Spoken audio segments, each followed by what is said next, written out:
23 janvier 1908. Jésus ne vient jamais dans l'âme inutilement.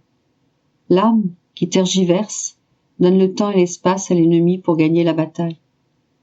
Quand il est venu, M m'a dit que, dans ces visites de notre Seigneur, je ne gagnais aucun mérite et que je méritais quelque chose seulement quand je pratiquais la vertu. Il me demanda aussi de prier pour certains de ses besoins.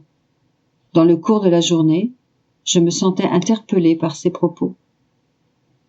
En essayant d'éclaircir cette question, je me suis dit, « Mon adorable bien, tu sais que je ne me suis jamais souciée de la question des mérites, mais seulement de t'aimer. Il me semble qu'ils veulent faire de moi une servante dans ta maison, comme si je devais m'intéresser au gain. Non, je ne veux pas être une servante, mais ta fille.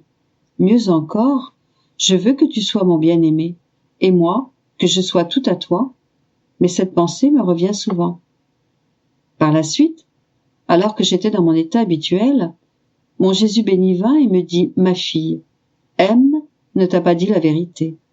Quand je viens dans une âme, je ne viens jamais inutilement, mais je lui apporte quelque chose d'utile.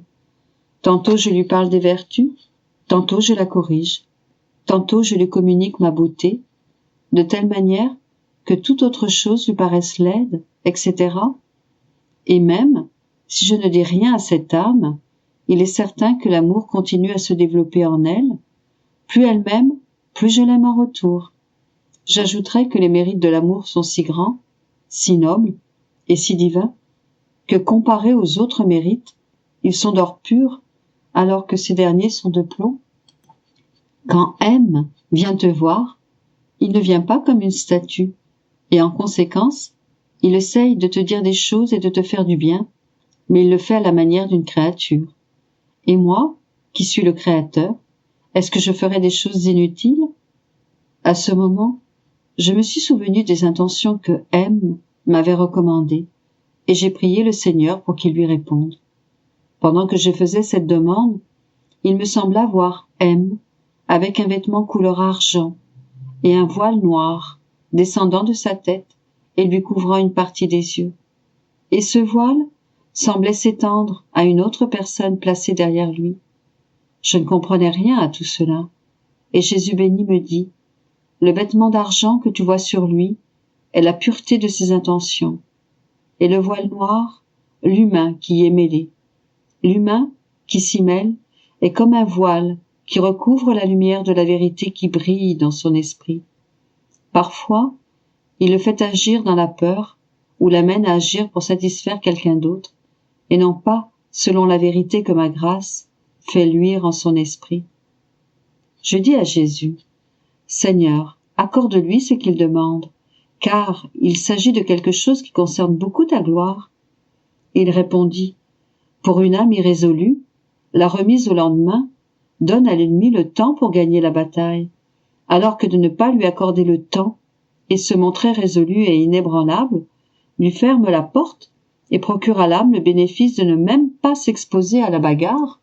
Ainsi, si M veut atteindre son but rapidement, c'est la bonne manière, je serai avec lui et nous serons victorieux. Par la suite, ceux qui se seront le plus opposés seront ceux qui lui seront le plus favorables et qui l'admireront le plus, voyant qu'il aura renoncé à leurs vues humaines. »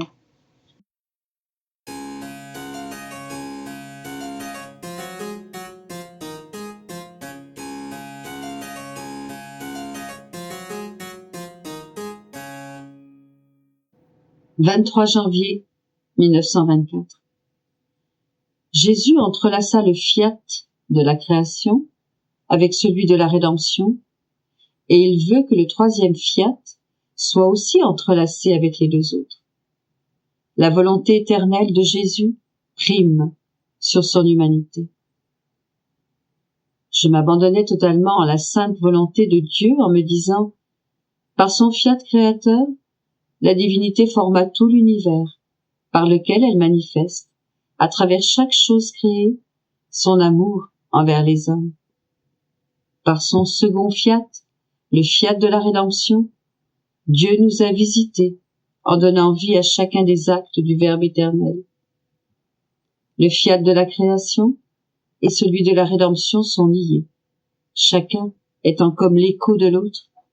D'autre part, mon adorable Jésus m'a dit plusieurs fois que le troisième fiat est nécessaire pour que les œuvres de la création et de la rédemption soient complétées, et je me demandais comment cela se fera. Pendant que je réfléchissais ainsi, mon aimable Jésus, bougeant en moi, me dit « Ma fille, si par son fiat créateur, le Père éternel montra tant d'amour envers l'humanité à travers toutes les choses créées, il était juste que moi, son fils, je fasse autant d'actes pour le récompenser de son amour, entrelaçant son fiat avec le mien, pour qu'un autre fiat, à la fois humain et divin, s'élève de la terre pour lui donner un retour d'amour de la part de toutes les créatures. Jusqu'à ce que je vienne sur la terre, le fiat manifesté à travers toute la création était seul, mais quand je suis venu, il n'était plus seul, et ma première tâche fut de manifester à mon Père autant d'actes que ceux qu'il avait accomplis dans la création. Ainsi, par mon propre fiat, le fiat de la création avait un doux et harmonieux compagnon. Mais l'Éternel ne veut pas se limiter à ces deux fiats. Il en veut un troisième, et celui-là, c'est toi qui dois le réaliser. C'est pourquoi, à maintes reprises, je t'ai tiré hors de ton corps et t'ai placé dans les fiats de la création et de la rédemption, de telle manière que tu puisses y prendre ton envol. Et comme tu dois entrelacer ton fiat avec les nôtres, plus tu agiras en nos fiats, plus tôt tu atteindras le but. Par le fiat de la création, plusieurs choses merveilleuses et belles sont sorties de nous. Par le fiat de la rédemption, il y eut satisfaction pour tous les actes des créatures, prenant celles-ci par la main et les ramenant dans le sein du Père céleste. De même, le troisième fiat devra parcourir son trajet et manifester ses effets. Ma volonté connue, aimée et régnant sur la terre.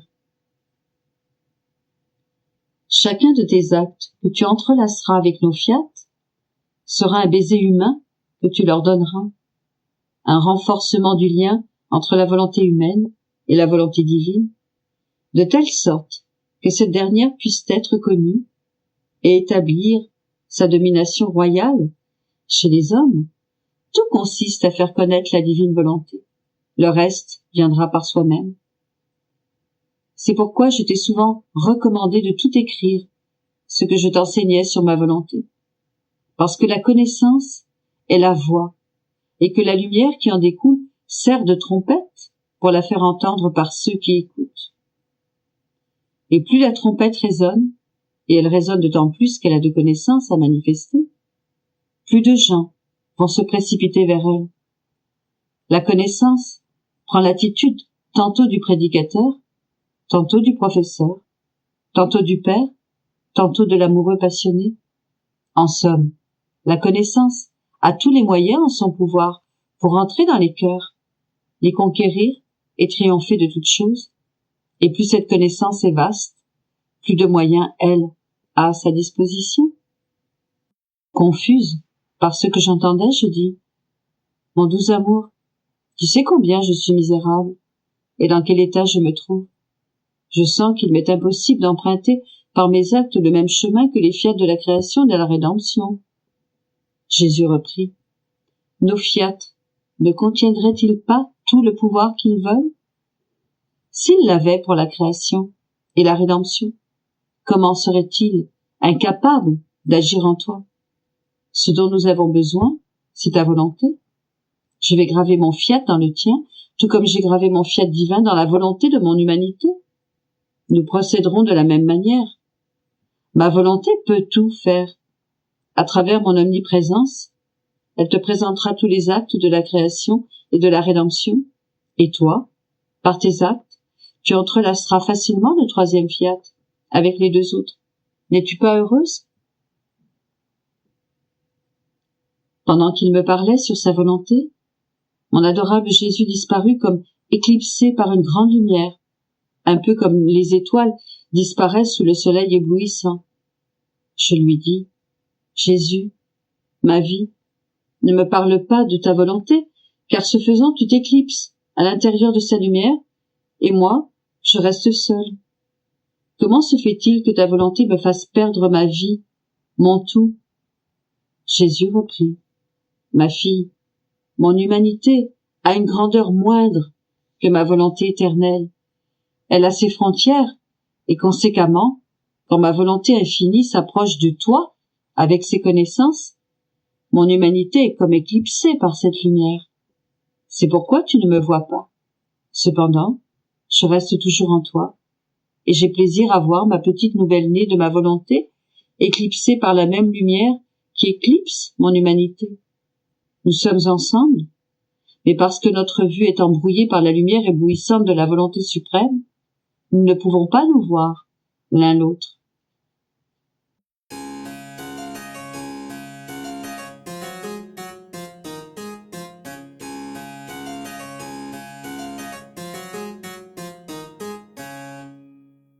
« 23 janvier 1927. Comment le divin fiat est un aimant puissant qui attire Dieu vers la créature. Comment la volonté humaine est plus qu'un tremblement de terre et comment elle est exposée à tous les voleurs. Je continuais à être plus malade qu'habituellement et mon doux Jésus se fit voir, non pas seul, mais avec les 3 personnes divines. Elles m'entouraient et j'étais avec elles, mais sans rien voir d'autre que leur suprême hauteur et la lumière immense qui les entourait. Et toutes les 3 me dirent, nous sommes venus rendre visite à notre fille qui est malade. Notre volonté, plus qu'un aimant puissant, nous attirait et nous appelait du ciel pour nous faire venir à toi. Et il nous fallait venir pour réconforter celle qui est la fille première-née de notre volonté et lui tenir un peu compagnie dans ses souffrances. La force de notre fiat nous est irrésistible et c'est une joie pour nous de succomber à sa force. Qui peut dire ce que je ressentais et comprenais en étant parmi elles? Je n'ai pas les mots pour m'exprimer. Alors, puisque l'obéissance m'a dit que je devrais avoir quelque chose à manger, comme je ne pouvais rien prendre, pour obéir, avant que Jésus ne vienne, j'ai pris quelques cuillerées de bouillon, et je les sentais dans ma gorge, incapable de les faire descendre jusqu'à mon estomac. J'ai dit à Jésus de me laisser obéir, et Jésus, toute bonté, passa sa main sainte de ma gorge à mon estomac en les faisant descendre pour que je puisse les digérer, de sorte que je ne les ai pas rendus comme je le faisais d'habitude, avec tout ce que je prenais. Bonté infinie de Jésus pour moi, qui suis la plus petite et la plus pauvre des créatures. Ensuite, je restais affligée, parce que je pensais qu'elle ne me prendrait pas avec elle. Et comme elle ne l'avait pas fait, j'étais triste. Et Jésus, pour me réconforter, plaça son visage devant ma poitrine, et une lumière sortit de son souffle qui ne recomposa pas seulement mon âme, mais mon corps tout entier. Lorsque son souffle s'arrêtait, mon corps s'effondrait. Et Jésus, pour me rassurer, me dit, « Ma fille, courage! Ne vois-tu pas que le simple souffle et la lumière de ma volonté recomposent ton corps tout entier? Si mon souffle s'arrête, ton corps va se décomposer et tu prendras immédiatement le chemin de notre céleste patrie. Et moi, mon amour, je suis inutile et bonne à rien.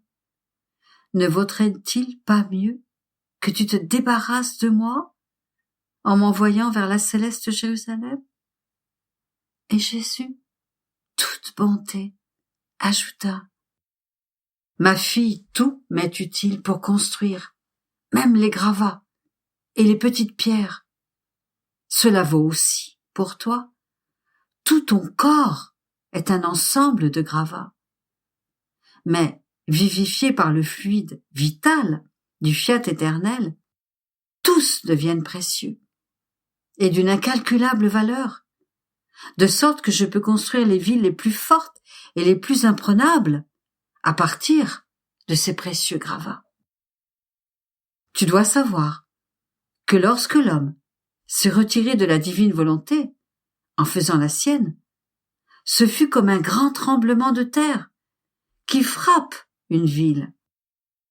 Le puissant tremblement ouvre des abîmes dans la terre, qui en certains endroits engouffrent des maisons, et en d'autres les démolit complètement.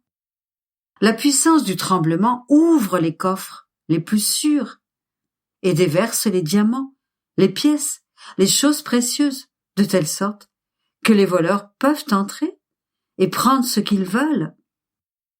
La pauvre ville en est réduite à un tas de pierres, de ruines, de gravats et de décombres. Si un roi veut reconstruire cette ville, il utilise ces tas de pierres, de décombres et de gravats. Et comme il fait toutes choses nouvelles, il forme un style moderne en lui donnant une beauté et un art somptueux que nulle autre ville ne peut égaler. Et il fait de cette ville la capitale de son royaume. Ma fille, la volonté humaine a été pour l'homme plus qu'un tremblement de terre. Et ce tremblement dure encore, tantôt plus fort, tantôt un peu moindre, de sorte qu'il fait sortir de lui les choses les plus précieuses que Dieu avait placées dans le tréfonds de l'homme. Ainsi, ce tremblement de terre, de sa propre volonté, sème la pagaille. La clé du fiat suprême, qui gardait et conservait tout en sécurité, n'existe plus pour eux. Par conséquent, comme ils n'ont plus de porte ni de clé, mais des murs en ruine, les voleurs de leur passion se livrent au pillage et les hommes restent exposés à tous les maux. Et souvent, on peut à peine reconnaître, dans les décombres, les villes que leur Créateur avait construites. Or, comme je veux reconstruire le royaume de ma volonté parmi les créatures, je veux faire usage de vos ruines et de vos décombres. Et en les revêtant du fluide vital de ma volonté créatrice, je formerai la capitale du royaume du fiat suprême.